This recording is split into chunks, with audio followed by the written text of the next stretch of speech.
Kali ini kita ada perbaikan karet rumah kampas kopling yang oblak,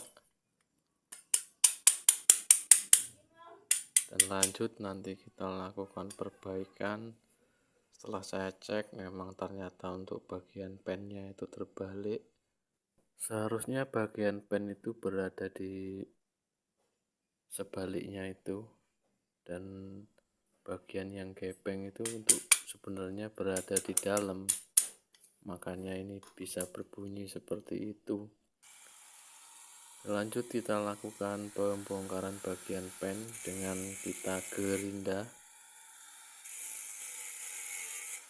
Kita gerinda bagian pennya, itu ada 6 biji pennya untuk motor Revo Absolute ini. Entah kenapa dulu pemasangan pennya bisa kebalik.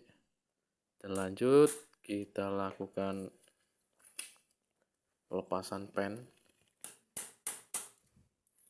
Pennya kita lepas satu persatu.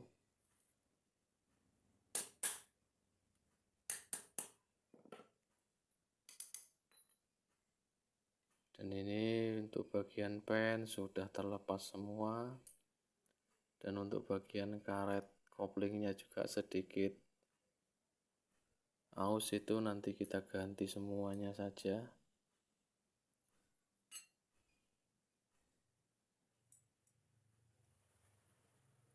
Mungkin yang masang dulu kurang ngopi ya, untuk bagian pennya bisa terbalik.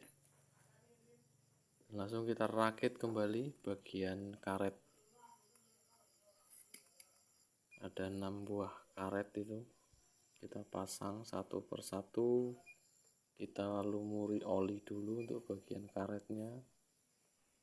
Lalu setelah itu kita pasang bagian gearnya itu, gear koplingnya.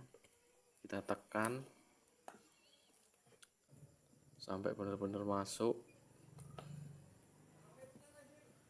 Dan ini sudah masuk dia. Setelah itu kita pasang platnya. Dan jangan lupa pemasangan pennya jangan terbalik. Untuk bagian yang gepeng itu di dalam itu seperti itu, karena udah ada dudukannya di dalamnya, itu ada coakannya. Dan untuk pen-pen yang lain kita pasang dulu supaya supaya presisi dia. Kita pasang, nanti kita lepas lagi waktu pemasangan.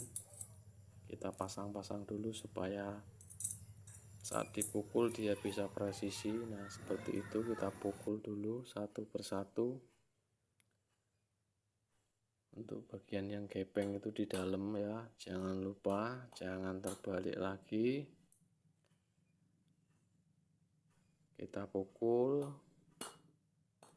kita gepengkan itu pen-pennya itu. Lalu bagian pen itu kita ambil, kita masukkan dari bawah, karena sejatinya itu cuman buat lubang-lubang itu biar presisi. Nah kita pasang seperti itu, kita lakukan berulang kali, kita silang ya, dari ujung ini ke ujung selanjutnya. Lalu kita totok dulu sampai benar-benar gepeng dia masuk. Untuk bagian dalam juga sampai benar-benar presisi. Dan kita rapikan, kita ratakan dengan palu yang kecil aja. Ini enak untuk meratakannya. Dan untuk bagian yang dalam nanti dia bisa presisi. Nah seperti ini dia presisi dia. Untuk bagian yang gepeng itu memang harusnya di dalam seperti itu, kan udah ada lubangnya. Dan lanjut kita tes dan kita bandingkan dengan sebelumnya. Dan ini untuk sebelum diperbaiki, dan ini setelah diperbaiki.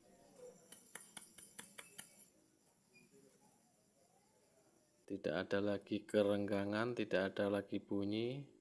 Dan terima kasih bagi yang menyimak, dan sekian.